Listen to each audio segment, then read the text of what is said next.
Olá pessoal, sejam muito bem-vindos ao canal Talvez Seja Assim. Hoje eu vou contar pra vocês uma história que vai mudar completamente a forma como você vê Toy Story. A gente vai falar sobre a Jessie, aquela cowgirl cheia de energia que aparece no segundo filme. Mas não é só sobre ela, é sobre uma verdade que a Pixar escondeu nas entrelinhas. Uma verdade tão profunda que quando você perceber, nunca mais vai assistir esses filmes da mesma forma. Então pega sua pipoca, fica confortável aí porque esse vídeo vai ser longo, vai ser profundo e eu garanto que vai te fazer pensar. Vamos nessa jornada juntos, porque o que eu vou revelar aqui hoje vai te surpreender muito e talvez até te fazer chorar um pouquinho também. Vamos começar do começo mesmo, relembrando quem é a Jessie e como ela aparece na nossa vida. Ela surge pela primeira vez em Toy Story 2, que foi lançado lá em 1999. Ela aparece junto com Bala no Alvo, aquele cavalo super legal, e o Mineiro Pete, também conhecido apenas como Mineiro, o velho prospector que nunca saiu da caixa. Em inglês ele é chamado de Stink Pete. Eles fazem parte da coleção do programa de televisão chamado Woody's Roundup, que no Brasil ficou conhecido como Woody e Sua Turma. Esse programa foi um sucesso enorme lá nos anos 50, mas acabou sendo cancelado porque começou a perder audiência para os programas de televisão espacial, que estavam se tornando a nova moda da época, com a corrida espacial. Já percebeu como até nisso tem uma camada de significado? O Velho Oeste sendo substituído pelo espaço sideral, o antigo sendo esquecido pelo novo, é um padrão que se repete constantemente em toda a franquia. Mas voltando para a Jessie, ela é uma boneca de pano fabricada nos anos 50. Ela tem aquele cabelo vermelho vibrante preso num rabo de cavalo, aquele chapéu de cowgirl característico com fita branca, aquela blusa amarela com detalhes brancos de vaca nos punhos e ombros, aquela calça jeans azul, aquelas botas vermelhas quase marrom avermelhadas com aqueles desenhos de costuras característicos. Ela é alegre, energética, corajosa, super atlética, faz acrobacias incríveis, pula de um lugar para outro com uma habilidade impressionante. Mas ao mesmo tempo, quando a conhecemos de verdade, quando vamos além da superfície animada, percebemos que ela carrega uma ferida emocional profundíssima. Ela tem claustrofobia severa. Ela entra em pânico intenso quando está em lugares fechados e escuros. E é justamente nessa ferida, nesse trauma profundo e doloroso, que mora o segredo que vamos explorar hoje. Todos nós que assistimos Toy Story 2 lembramos perfeitamente da cena mais triste do filme. Na verdade, provavelmente é uma das cenas mais tristes de toda a história da animação mundial. Aquela música emocionante tocando When She Loved Me, cantada maravilhosamente pela Sarah McLachlan na versão original e pela Cris Nicolotti na versão brasileira como Quando Eu Era Amada, enquanto vemos os flashbacks devastadores da Jessie com sua antiga dona, a menina chamada Emily. A gente vê a menina pequenininha ganhando a Jessie de presente, provavelmente no aniversário ou no Natal. Os olhos dela brilhando de felicidade pura e genuína, ela abraçando a boneca com toda a força que seus bracinhos pequenos conseguem. E então começam as cenas lindas das duas juntas, brincando no quarto decorado com motivos de cowgirl, fazendo piquenique no jardim ensolarado, a Jessie indo para absolutamente todo lugar com a Emily, debaixo do braço dela no carro da família, sentada na cestinha da bicicleta enquanto Emily pedala, assistindo televisão juntas no sofá, dormindo juntas na mesma cama todas as noites. É a amizade pura, verdadeira, incondicional, do tipo que só existe na infância. Mas então a gente vê a mudança acontecendo gradualmente. A Emily vai crescendo aos poucos. As roupas dela vão ficando diferentes a cada cena. O quarto dela vai mudando de decoração. Aparecem pôsteres psicodélicos nas paredes, aqueles desenhos típicos do final dos anos 60 e início dos 70. Aparecem telefones coloridos, aparecem maquiagens na penteadeira. A Jessie vai aparecendo cada vez menos nas cenas do dia a dia. Primeiro, ela ainda está no quarto, mas não está mais sendo segurada pela Emily. Depois ela está numa prateleira alta, depois ela está num canto esquecido atrás de outros objetos. Até que vem aquela cena de partir o coração, onde a Jessie está embaixo da cama, coberta de poeira e teias de aranha, olhando com seus olhos de botão para a Emily, que nem percebe mais que ela existe ali. E então, o momento mais devastador de todos. A Emily, já adolescente, com uns 15 ou 16 anos, arrumando o quarto para se livrar de coisas antigas. Ela encontra a Jessie embaixo da cama. A gente vê claramente nos olhos da Jessie aquela esperança brilhando de novo. Aquele pensamento ingênuo de que finalmente, depois de tanto tempo esquecida, ela vai brincar com ela de novo, vai abraçá-la de novo, vai amá-la de novo. Mas não. A Emily simplesmente pega a Jessie mecanicamente, olha ela por um segundo sem emoção, coloca ela dentro de uma caixa de papelão, junto com outras coisas velhas, fecha a caixa com fita adesiva, coloca a caixa no porta-malas do carro, dirige até um ponto de coleta de doações de caridade, daqueles latões ou depósitos de itens usados, e deixa a caixa lá e vai embora. Simplesmente vai embora sem olhar para trás nem uma única vez, sem hesitação, sem arrependimento visível. A gente vê a Jessie dentro da caixa fechada, na escuridão sufocante total, vendo através de um pequeno buraco a Emily indo embora pela última vez para sempre. E a música continua tocando aquelas palavras que dizem que ela se lembra perfeitamente de como era quando ela a amava, quando ela precisava dela, quando ela significava tudo para ela, quando elas eram inseparáveis. É devastador, é de chorar mesmo. É impossível assistir essa cena sem sentir um aperto no peito. Eu já vi esse filme literalmente dezenas de vezes ao longo dos anos, e ainda choro toda vez nessa parte específica, mas será que é só isso? Será que essa história é apenas sobre uma criança que naturalmente cresceu e parou de brincar com seu brinquedo como todas as crianças eventualmente fazem? Ou tem algo muito, muito maior, muito mais profundo, muito mais universal acontecendo aqui que a Pixar quis nos mostrar? Vamos começar a destrinchar isso metodicamente, analisando os detalhes dessa história com muito mais cuidado e atenção do que normalmente fazemos numa assistida casual. Primeiro, a gente precisa entender o contexto temporal completo e preciso. A Jessie é um brinquedo fabricado e lançado comercialmente nos anos 50. O programa de televisão Woody e sua turma foi ao ar exatamente naquela década, e depois foi cancelado porque não conseguiu competir com os novos programas espaciais que estavam se tornando extremamente populares na época do início da corrida espacial. Isso significa que a Emily provavelmente ganhou a Jessie em algum momento entre 1955 e 1965, quando ela era bem pequena, talvez tinha uns 4 ou 5 anos de idade. Agora presta atenção nesse detalhe importantíssimo. Quando a gente vê a cena do abandono final, a decoração do quarto da Emily, com aqueles pôsteres psicodélicos e aquelas cores vibrantes típicas, sugere fortemente que estamos no final dos anos 60 ou início dos anos 70. A Emily já é uma adolescente desenvolvida. Ela parece ter aproximadamente 15, talvez 16 ou até 17 anos de idade. Se considerarmos que ela ganhou a Jessie com aproximadamente 5 anos e a abandonou com aproximadamente 15 anos, isso significa que elas passaram cerca de 10 anos juntas como melhores amigas inseparáveis. E aqui entra algo absolutamente fascinante que muitos fãs perceberam e que pode mudar tudo. Existe uma teoria muito famosa entre os fãs de Toy Story de que a Emily é, na verdade, a mãe do Andy. Pensa bem nisso. Se a Emily cresceu nos anos 60 e 70, ela teria a idade perfeita para ser mãe de uma criança nos anos 90, que é quando Toy Story se passa. E tem mais. No primeiro filme, o Andy usa um chapéu de cowboy que não é o chapéu marrom do Woody. É um chapéu vermelho com uma fita branca, exatamente igual ao chapéu da Jessie. De onde veio esse chapéu? Seria uma herança da Emily? Será que a Emily guardou o chapéu da Jessie mesmo depois de doar a boneca? E anos depois deu para o filho dela? Isso conectaria perfeitamente as gerações e explicaria por que o Andy tem tanto amor por brinquedos de cowboy. 10 anos inteiros. Pensa profundamente nisso por um momento. 10 anos completos de amizade diária. 10 anos de companheirismo constante. 10 anos de brincadeiras, aventuras imaginárias, segredos compartilhados. 10 anos de ser absolutamente a coisa mais importante na vida uma da outra. E então, de repente, sem aviso, sem preparação, acaba completamente. Isso coloca o momento do abandono por volta de meados dos anos 60 ou talvez início dos anos 70.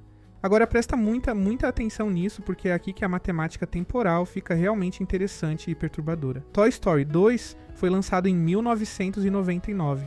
A história do filme se passa aproximadamente nesse período, no final dos anos 90. Isso significa que quando os eventos do filme acontecem, já se passaram pelo menos 25 anos, possivelmente até 30, ou até mesmo 35 anos, desde que a Jessie foi brutalmente abandonada pela Emily naquele ponto de doação. 25 a 35 anos de abandono total. Deixa isso realmente penetrar e assentar na tua mente por um segundo longo. Não são alguns meses difíceis, não são alguns poucos anos complicados, são décadas inteiras. São literalmente décadas completas de abandono absoluto, de solidão esmagadora, de escuridão sufocante, de esquecimento total e completo. A Jessie passou talvez 10 anos sendo amada intensamente, mas passou o dobro ou até o triplo desse tempo sendo completamente esquecida, totalmente abandonada, absolutamente sozinha, muito mais tempo abandonada do que amada, muito mais tempo na escuridão do que na luz, muito mais tempo sofrendo do que sendo feliz. Pensa no trauma psicológico profundo e duradouro disso. Não é algo superficial que passa com o tempo, não é algo que você simplesmente esquece ou supera facilmente. É um trauma enraizado profundamente na psique, que moldou completamente e fundamentalmente quem ela é agora, como ela se relaciona com o mundo, como ela confia ou não confia nas pessoas. E aqui começa a primeira grande verdade que a Pixar estava tentando cuidadosamente nos mostrar através dessa narrativa complexa. A Jessie desenvolveu claustrofobia severa e incapacitante por causa do tempo extenso que passou guardada naquela caixa de doação, e provavelmente depois em algum depósito ou armazém escuro, na escuridão total e absoluta, sem saber se algum dia, de alguma forma, sairia dali de novo. Quando o Al, aquele homem ganancioso e suado que é dono da loja de brinquedos Al's Toy Barn, a coloca dentro de uma mochila fechada para transportá-la, ela entra em pânico total e absoluto. Ela grita desesperadamente. Ela se debate com todas as forças. Ela não consegue respirar direito. Ela sua. Ela treme. É um ataque de pânico completo e genuíno, e isso não é apenas um detalhe conveniente da história para criar tensão dramática. Isso é a Pixar nos mostrando de forma muito clara e direta que traumas reais têm consequências reais, sérias e extremamente duradouras. Mesmo brinquedos, mesmo em um filme de animação para crianças, mesmo em um universo fantasioso, carregam as cicatrizes profundas do que viveram, do que sofreram, do que experienciaram. Mas vamos ainda mais fundo nessa análise multifacetada, porque tem muito mais camadas complexas aqui embaixo da superfície. Vamos falar detalhadamente sobre quem é realmente a Emily como pessoa e por que exatamente ela fez o que fez. A resposta mais óbvia e superficial que qualquer pessoa daria é que ela simplesmente cresceu naturalmente. Todas as crianças crescem eventualmente. Todas as crianças param de brincar com brinquedos em algum momento da vida. É o ciclo absolutamente natural e inevitável da vida humana. A infância termina. A adolescência chega trazendo novos interesses, novos hobbies surgem, amigos se tornam mais importantes do que brinquedos, relacionamentos românticos aparecem, responsabilidades aumentam, é normal, é esperado, é natural. Não tem nada de fundamentalmente errado nisso em si mesmo, é apenas a vida acontecendo. Mas aqui está o detalhe crucial que torna tudo mais complexo. A Emily não simplesmente jogou a Jessie no lixo, ela a doou para a caridade. Na mente dela, provavelmente ela achava que estava fazendo algo bom, algo generoso. Ela pensou que estava dando a oportunidade de outra criança ter aquela boneca e criar novas memórias felizes. Mas para a Jessie, isso não fez diferença nenhuma. Para ela, foi um descarte, foi uma rejeição. Foi um abandono tão doloroso quanto qualquer outro, e isso nos mostra algo profundo sobre como as boas intenções nem sempre diminuem a dor que causamos nos outros. A Emily pode ter tido razões perfeitamente válidas e até nobres para fazer o que fez, mas isso não tornou o sofrimento da Jessie menos real ou menos devastador. Olha só os detalhes muito específicos da cena com atenção microscópica. A gente vê a Emily adolescente vestindo roupas totalmente diferentes e muito mais maduras das roupas infantis de cowgirl que ela costumava usar. Ela está usando maquiagem aplicada cuidadosamente. Ela está com o cabelo arrumado de forma mais sofisticada e adulta. Ela tem brincos modernos. A gente vê ela saindo de carro com amigas dela, todas rindo, conversando animadamente sobre coisas de adolescente, claramente indo para algum lugar se divertir, talvez shopping, talvez cinema, talvez uma festa. Emily está claramente entrando na vida adulta jovem, na vida social complexa, no mundo das relações humanas mais complicadas e multifacetadas. E nesse processo natural e inevitável de transformação e crescimento pessoal, ela não apenas gradualmente para de brincar com a Jessie, ela não apenas naturalmente se afasta, ela ativamente, conscientemente, deliberadamente, se livra dela de forma definitiva e irreversível. Ela não guarda a Jessie carinhosamente como lembrança preciosa da infância. Ela não coloca ela numa caixa especial bonita no armário para preservar cuidadosamente as memórias doces da infância. Ela não passa a Jessie amorosamente para uma irmã mais nova ou uma prima pequena que poderia amá-la também. Ela não dá para uma amiga próxima que poderia cuidar bem dela. Ela simplesmente, mecanicamente coloca numa caixa de doação sem cerimônia. E mesmo que tecnicamente isso seja doar e não jogar no lixo, para a Jessie o resultado foi o mesmo. Foi como se aqueles 10 anos inteiros de amizade profunda, aqueles 10 anos de amor incondicional mútuo, aqueles 10 anos de companheirismo diário constante, não significassem absolutamente nada de valor real para ela. E aqui chegamos a uma pergunta extremamente perturbadora e desconfortável que a Pixar definitivamente quer que a gente se faça seriamente. Será que a Emily realmente, genuinamente amava a Jessie de verdade? Ou a Jessie era apenas um objeto conveniente de conveniência emocional, algo temporário para preencher o vazio natural e a solidão inerente da infância, até que coisas supostamente melhores, mais interessantes, mais socialmente aceitas e valorizadas aparecessem na vida dela? Será que aquele amor intenso que vemos tão claramente nas cenas felizes da infância era amor verdadeiro e genuíno? Ou era apenas a necessidade natural e biológica de uma criança pequena por companhia e conforto sendo preenchida temporariamente por um objeto que estava convenientemente disponível? Essas são perguntas extremamente duras de fazer, perguntas que doem profundamente, perguntas que nos fazem questionar nossas próprias memórias e relacionamentos, mas são perguntas absolutamente necessárias e importantes. E aqui está a verdade mais cruel e difícil que a Pixar está corajosamente tentando nos mostrar através dessa história emocionalmente devastadora. O amor profundo, intenso e incondicional que os brinquedos sentem naturalmente pelas crianças que brincam com eles não é necessariamente, e na grande maioria esmagadora das vezes não é de forma alguma, correspondido da mesma maneira ou na mesma intensidade pela criança. Para as crianças, por mais que elas amem genuinamente seus brinquedos favoritos enquanto são bem pequenas e inocentes, no final das contas, na análise fria e objetiva, brinquedos são apenas objetos materiais. São apenas coisas físicas sem vida real. Eles servem a um propósito específico e temporário na vida da criança durante uma fase particular do desenvolvimento. Eles preenchem uma necessidade emocional específica de uma fase específica limitada. Quando essa fase passa, quando a criança evolui e cresce, aquela necessidade desaparece e o brinquedo perde sua utilidade e relevância. Mas para os brinquedos vivendo no universo de Toy Story, aquela criança específica não é apenas alguém importante ou especial. Aquela criança é literalmente, absolutamente tudo que existe de significativo, é a razão completa de existir, é o propósito único e total da vida deles. É o significado inteiro de tudo que fazem e são. Agora pensa profundamente na ironia absolutamente cruel, dolorosa e devastadora disso tudo. A Jessie, exatamente como todos os outros brinquedos, sem exceção, é literalmente programada geneticamente, criada fundamentalmente, desenhada intencionalmente, fabricada especificamente para amar incondicionalmente crianças. Esse é o propósito dela codificado diretamente na própria essência da existência dela. Ela não tem absolutamente nenhuma escolha real nisso. Ela não pode simplesmente decidir conscientemente não se importar com a criança. Ela não pode escolher livremente não amar intensamente. Ela não pode desligar seus sentimentos quando eles se tornam dolorosos. É como se ela estivesse biologicamente, fundamentalmente, essencialmente condenada desde o momento da fabricação a amar intensamente algo que, inevitavelmente, absolutamente sem exceção, vai abandoná-la eventualmente um dia.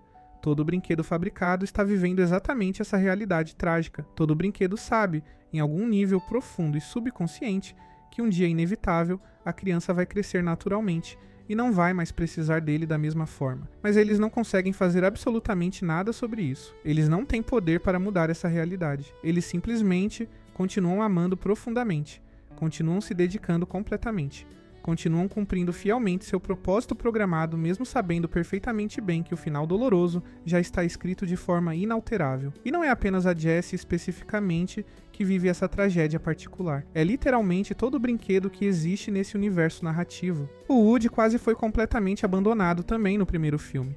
Ele quase foi vendido num mercado de pulgas por centavos no começo da história original. Ele sentiu visceralmente o terror paralisante de ser esquecido e substituído quando Andy ficou completamente obcecado pelo novo brinquedo espacial Buzz Lightyear. O Buzz foi dolorosamente substituído por uma versão mais nova, mais avançada e tecnologicamente melhorada no segundo filme. Até mesmo o Lotso, aquele ursinho de pelúcia rosa com cheiro de morango que se torna o vilão principal e antagonista do terceiro filme, se tornou profundamente amargo, extremamente cruel e terrivelmente vingativo, exatamente por causa da dor insuportável do abandono e da substituição. Ele foi substituído por outro ursinho absolutamente idêntico, e isso quebrou ele completa e irreversivelmente. Transformou ele de um brinquedo amoroso em um tirano cruel que maltratava outros brinquedos na creche. A verdade universal e inevitável é que todo brinquedo, absolutamente sem exceção nenhuma, está vivendo numa tragédia pessoal já completamente anunciada desde o início. Eles sabem intelectualmente que o fim doloroso vai chegar eventualmente, sabem emocionalmente que vão ser deixados para trás de alguma forma. E mesmo assim, mesmo com todo esse conhecimento prévio, mesmo sabendo exatamente o que vai acontecer, eles conscientemente continuam amando profundamente, continuam se dedicando completamente, continuam fazendo absolutamente de tudo que podem para fazer a criança feliz. Continuam cumprindo fielmente seu propósito até o último segundo possível. Mas tem uma camada ainda mais profunda, ainda mais significativa em tudo isso que a gente precisa explorar cuidadosamente e com sensibilidade.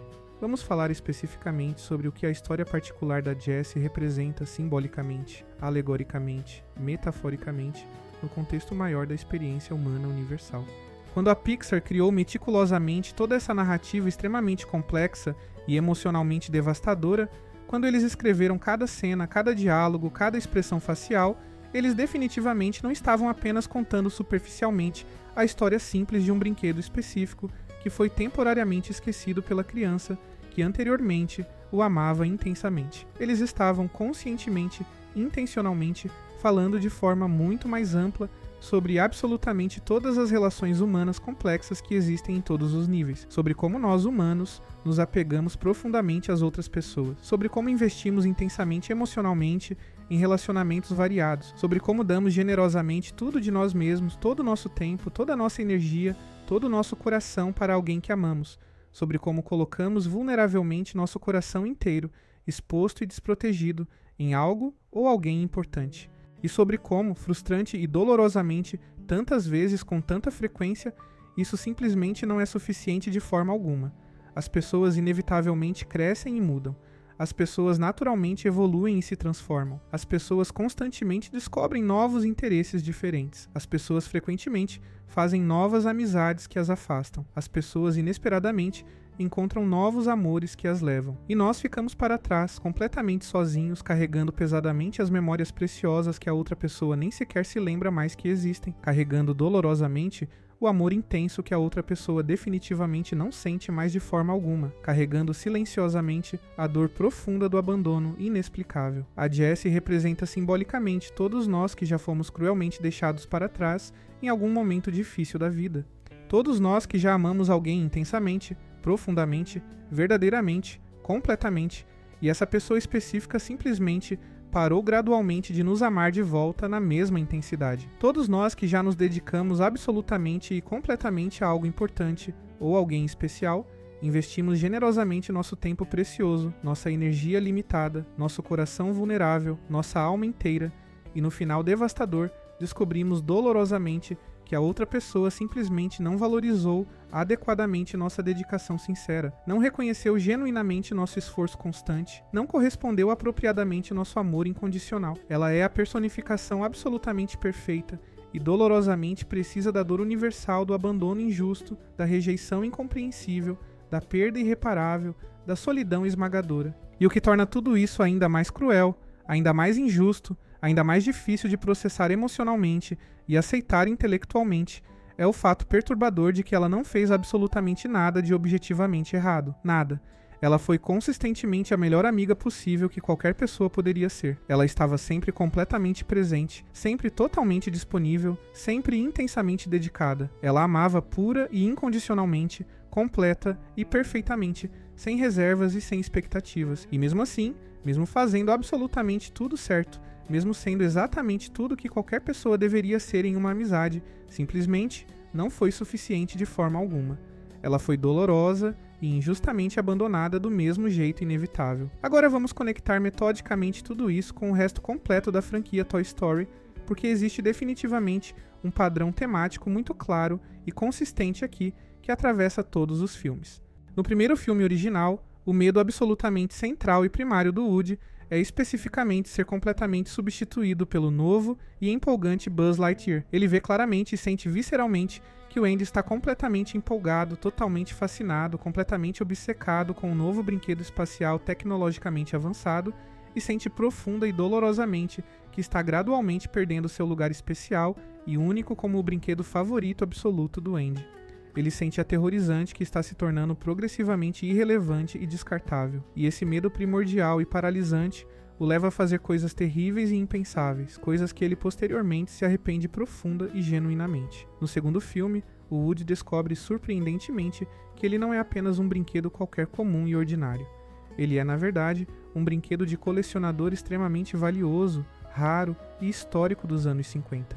Ele é parte integral de uma coleção completa e valiosa, que vale literalmente uma fortuna financeira significativa, e ele precisa conscientemente fazer uma escolha absolutamente impossível e dilacerante entre ficar lealmente com o Andy que ele ama profundamente, sabendo dolorosamente e aceitando tragicamente que um dia inevitável o Andy vai naturalmente crescer e não vai mais querer brincar com ele, ou alternativamente ir permanentemente para um museu prestigiado no Japão, onde seria perpetuamente admirado por milhões de visitantes ao longo de décadas, seria cuidadosamente preservado em condições perfeitas para sempre, seria meticulosamente protegido de qualquer dano físico possível. No terceiro filme emocionante, o Andy já está finalmente indo para a faculdade e precisa inevitavelmente decidir conscientemente o que fazer especificamente com absolutamente todos os seus brinquedos queridos de infância que o acompanharam fielmente.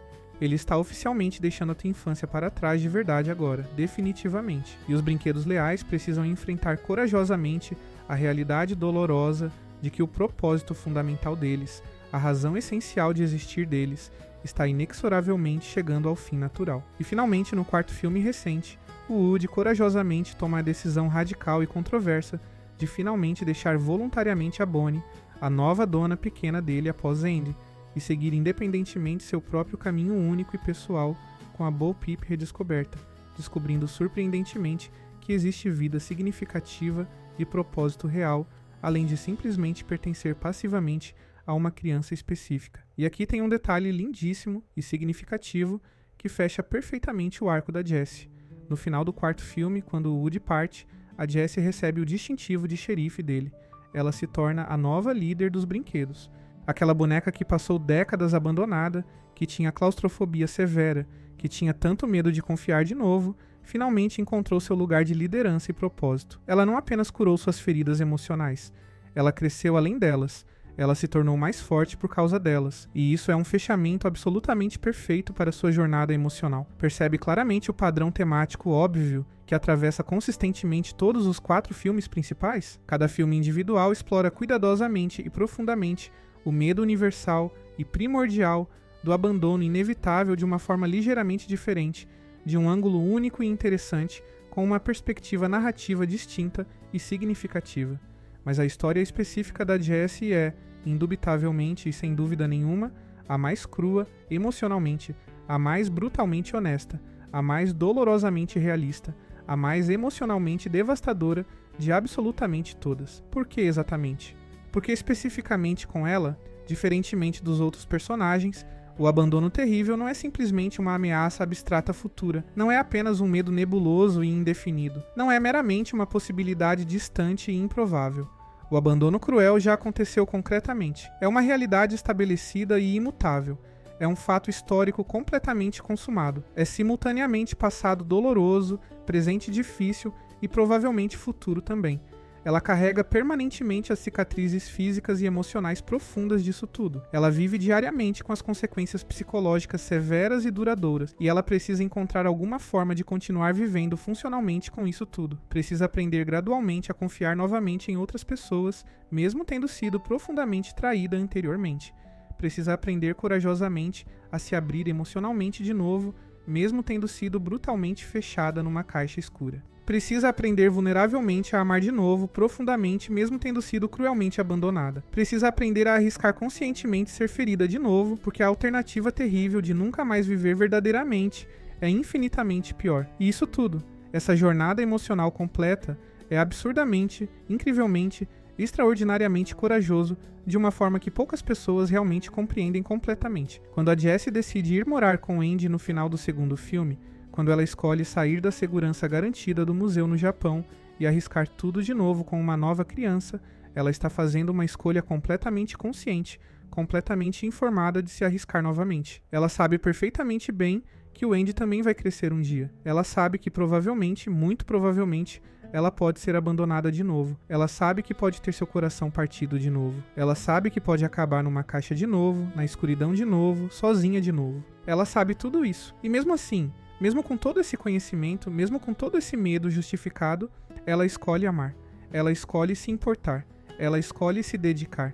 Ela escolhe viver plenamente, mesmo sabendo que pode e provavelmente vai se machucar de novo no futuro. E isso, meus amigos, é a definição mais pura e verdadeira de coragem que existe. Coragem não é a ausência de medo. Coragem não é nunca sentir medo. Coragem não é ser corajoso porque você não sabe dos perigos. Coragem é sentir o medo completamente, conhecer os riscos perfeitamente, entender as consequências claramente e fazer mesmo assim.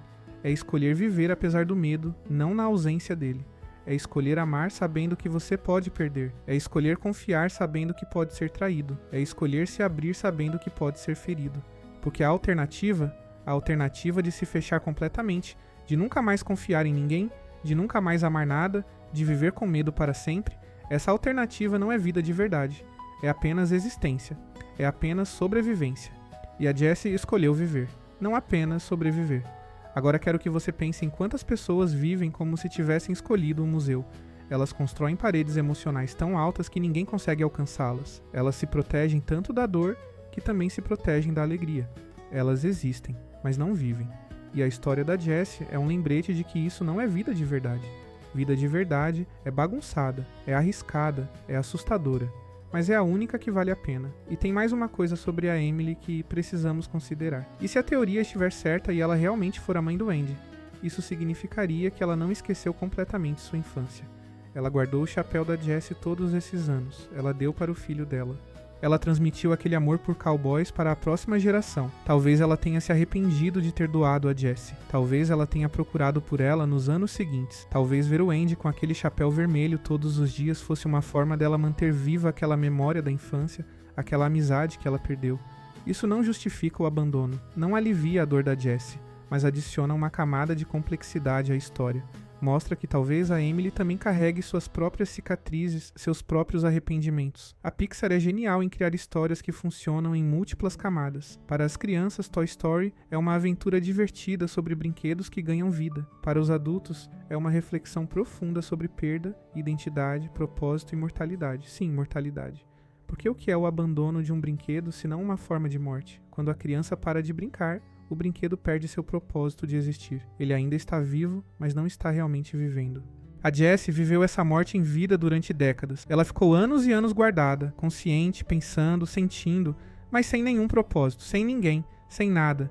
É como estar preso dentro do seu próprio corpo, acordado, mas incapaz de fazer qualquer coisa. É um tipo de tormento psicológico que a gente mal consegue imaginar. E quando ela finalmente é encontrada pelo Al, ela não está sendo resgatada para brincar de novo. Ela está sendo transformada em mercadoria, em objeto de museu. Ela trocaria uma prisão por outra. É só quando ela conhece o Woody e os outros brinquedos que ela vê uma terceira opção. A opção de viver de verdade de novo, de ter propósito de novo, de ser amada de novo. Mas essa opção vem com risco, vem com a possibilidade de ser ferida de novo. E a Jessie precisa decidir se vale a pena. Se vale a pena arriscar seu coração sabendo que ele pode ser partido de novo. E ela decide que sim. Ela decide que viver com o risco de dor é melhor do que não viver de forma alguma. Isso nos leva a refletir sobre nossos próprios traumas. Quantas vezes interpretamos as ações das pessoas através das lentes das nossas feridas passadas? Quantas vezes vemos abandono onde existe apenas mudança? Quantas vezes vemos rejeição onde existe apenas escolha pessoal? A Jessie nos ensina que parte da cura é aprender a separar o passado do presente. É reconhecer que nem tudo é sobre nós, que as pessoas têm suas próprias jornadas e que podemos amá-las e apoiá-las, mesmo quando seus caminhos divergem do nosso. A história da Jessie também nos ensina sobre identidade. Ela se define como cowgirl. É isso que ela é isso que ela faz. Mas o que acontece quando não tem mais criança para brincar de cowgirl com ela? Quem ela é então? Essa é uma pergunta existencial profunda. Se nosso propósito some, se nosso papel deixa de existir, o que sobra de nós? A Jessie teve que enfrentar essa questão durante todos aqueles anos guardada.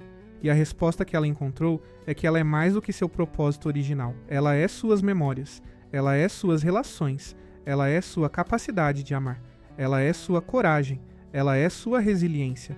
E quando ela finalmente recebe o distintivo de xerife no quarto filme, isso simboliza que ela encontrou um novo propósito que veio de dentro dela, não de fora. Ela não precisa mais de uma criança para definir quem ela é. Ela sabe quem é. E ela usa tudo o que aprendeu, toda a dor que sobreviveu, para liderar e proteger os outros brinquedos. Ela transformou seu trauma em força, sua dor em propósito, seu medo em coragem. A música When She Loved Me não é apenas triste, é uma celebração. É reconhecer que aquele amor existiu, que aquele tempo foi real, que aquela felicidade aconteceu. Sim, terminou. Sim, dói, mas aconteceu. E isso tem valor. A Jessie não nega a dor, mas também não nega a alegria que veio antes. Ela consegue segurar as duas coisas ao mesmo tempo. E isso é sabedoria. A verdade escondida da Jessie é, na verdade, múltiplas verdades sobre a condição humana. É sobre como o amor não garante permanência. É sobre como crescer muitas vezes significa deixar coisas para trás. É sobre como o trauma molda quem somos, mas não precisa controlar quem nos tornamos. É sobre como a coragem real é se permitir ser vulnerável de novo depois de ter sido ferido. É sobre encontrar propósito, mesmo quando seu propósito original desaparece. É sobre carregar memórias dolorosas, sem deixar que elas nos impeçam de criar novas memórias. E talvez a verdade mais importante de todas seja esta: todos nós somos a Jessie em algum nível. Todos nós já fomos amados e depois esquecidos. Todos nós já nos dedicamos a algo que não deu certo. Todos nós já sentimos que não éramos mais importantes para alguém que era importante para nós. Todos nós carregamos feridas de rejeição, abandono, perda. E todos nós temos a escolha que a Jessie teve. Podemos nos fechar, podemos construir paredes, podemos viver com medo de sermos feridos de novo, ou podemos escolher a coragem. Podemos escolher confiar de novo, podemos escolher amar de novo, podemos escolher viver plenamente, apesar dos riscos. E com isso, pessoal queridos, finalmente chegamos ao final dessa jornada longa e profunda pela história escondida e significativa da Jessie de Toy Story. Espero sincera e genuinamente que essa análise longa, detalhada e emocional tenha tocado profundamente seu coração, da mesma forma poderosa e transformadora que tocou o meu, enquanto eu cuidadosamente preparava e estruturava esse conteúdo especial para vocês. A Jessie definitivamente não é apenas uma personagem de animação divertida, enérgica e colorida, criada para entreter crianças pequenas. Ela é muito mais que isso. Ela é um espelho preciso e honesto da experiência humana mais profunda e universal. Ela é um lembrete necessário e poderoso de que absolutamente todos nós carregamos algum tipo de feridas emocionais. Todos nós já fomos abandonados de alguma forma dolorosa em algum momento. Todos nós já amamos intensamente e perdemos dolorosamente, mas todos nós também possuímos a capacidade incrível de curar gradualmente, de crescer continuamente, de amar novamente corajosamente, de viver plenamente e autenticamente, apesar das cicatrizes permanentes que carregamos. Se você realmente gostou desse vídeo longo e detalhado, por favor, deixa seu like aqui embaixo para me ajudar. Se inscreve no canal se ainda não é inscrito para receber mais conteúdos assim. Ativa o sininho para receber notificações instantâneas de vídeos novos. E me conta nos comentários qual sua cena absolutamente favorita da Jessie em toda a franquia Toy Story. E principalmente o que ela significa pessoalmente e emocionalmente para você. Eu leio absolutamente todos os comentários que vocês deixam e adoro genuinamente interagir com cada um de vocês. Até o próximo vídeo interessante. E lembra sempre profundamente que talvez seja assim mesmo que a vida funciona misteriosamente. Talvez seja assim que a gente aprende as lições mais importantes.